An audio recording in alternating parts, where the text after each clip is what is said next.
There is only one rule, my husband said. Never open that door. At first, I didn't think much about it. Every house has secrets. Every person has privacy, right? My name is Clara. I am 25 years old, and I trusted my husband. I really did. We moved into a new house. Big, quiet, a little strange, but I liked it. It felt like a fresh start. Everything was normal, except one thing. That room, at the end of the hallway, always locked. I asked him once, "What's inside?" He smiled, but it didn't feel real. "Just old stuff," he said, "nothing important." But then, why keep it locked? Why carry the key all the time? Days passed, then weeks. I tried to ignore it. I really tried. Until one night, I heard something from inside that room. A sound, soft, like something moving. I stood there, in the dark, looking at the door, my heart beating fast. Because in that moment, I realized something. That room was not empty, and whatever was inside was not supposed to be there. The next morning, I asked him, "Did you hear something last night?" He paused, just for a second. Then he shook his head. "No. Too fast. Too simple." "Maybe it was the wind," he added. But there was no wind, and we both knew it. I didn't push. I just watched him. Carefully. That day, he stayed close to that room. More than usual. He checked the lock. Again. And again. At night, he took the key with him. Even to sleep. That was new. And then, something else happened. 2 days later, I came home early. The house was quiet. Too quiet. I walked down the hallway and stopped. The door was open, just a little. Not fully, but enough. My heart started racing. This was my chance. I knew I shouldn't. He told me not to. But now, I had to know. I stepped closer. Slow. Careful. And then, I heard it again. A sound. Not movement this time. A voice. Soft. Weak. Like someone saying, "Help me." I froze. "Help me." I heard it clearly this time. Not my imagination. Not the wind. A real voice. My hand moved to the door, shaking. I knew I shouldn't open it, but I couldn't stop. I pushed the door, slowly. It opened. The room was dark, cold, no windows, just a small light in the corner. I stepped inside. My heart was racing. I looked around, trying to understand. And then, I saw her. A woman, sitting on the floor, hands tied, eyes wide, scared. She looked at me like I was her only chance. "Please," she whispered, "help me." My mind went blank. Who is she? Why is she here? What is my husband doing? "Who are you?" I asked.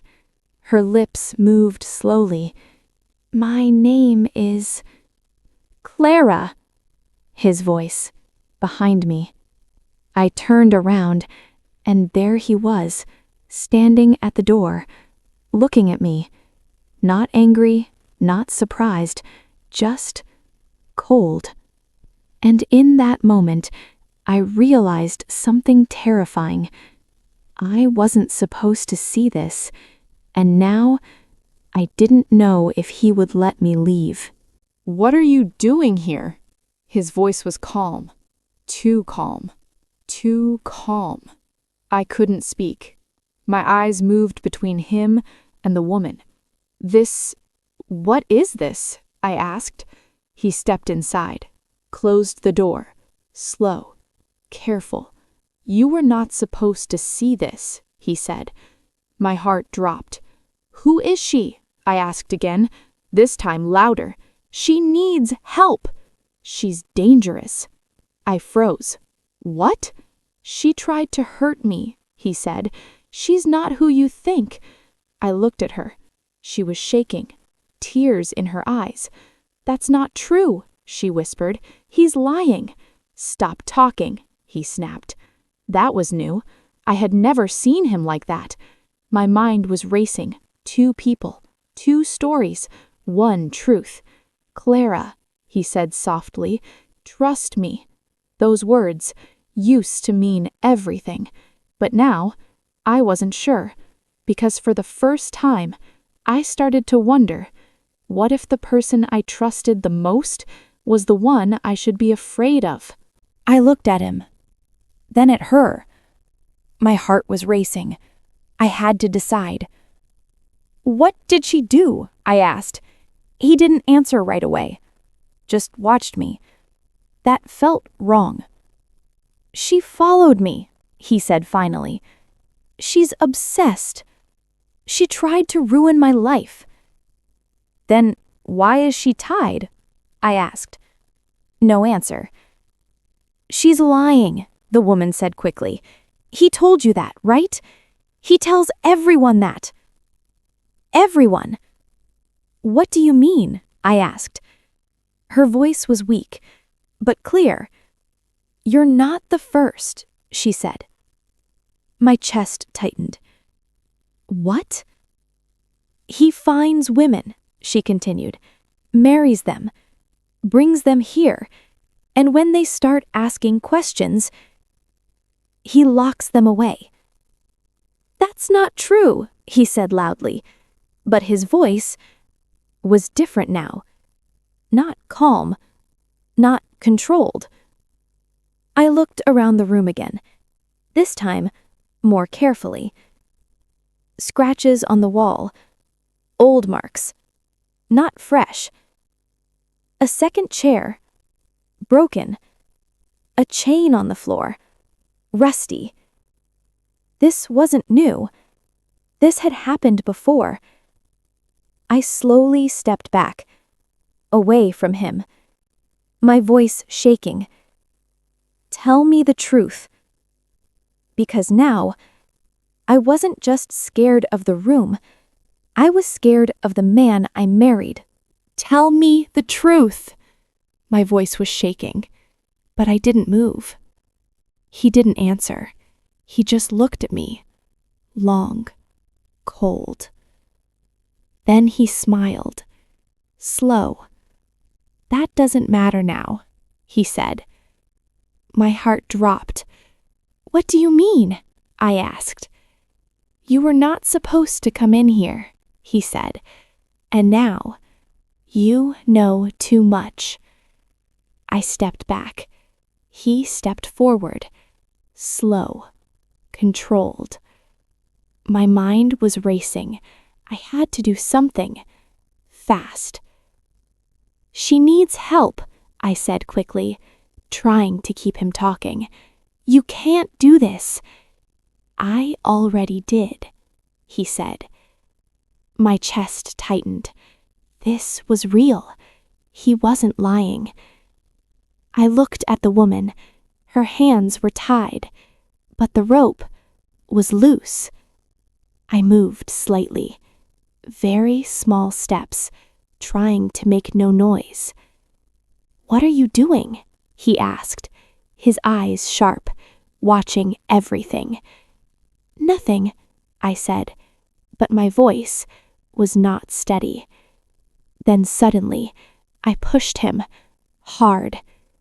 He lost balance, for 1 second. That was enough. I ran to her, untied the rope. "Run! I said.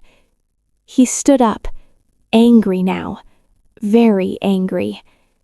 And in that moment, I knew one thing. If we didn't get out now, we were not leaving this house alive. We ran down the hallway, fast, no thinking, just running. He was behind us, heavy steps, getting closer. "Stop," he shouted. We reached the front door. I pulled it, locked. "No," I whispered. My hands were shaking. "Where's the key?" The woman grabbed my arm. "Window," she said. We turned, ran to the side room, opened the window. He was almost there, just steps away. "Go," I said. She climbed out. Then I followed. We jumped, hit the ground. Pain. But we got up. We ran to the street. Cars, lights, people. Safe. I looked back. He was at the window, watching us. Not running, just staring. And for the first time, I saw the truth. Not the man I loved, not the man I married. A stranger. A dangerous one. And I realized something. The scariest part was not the room. It was him. The whole time.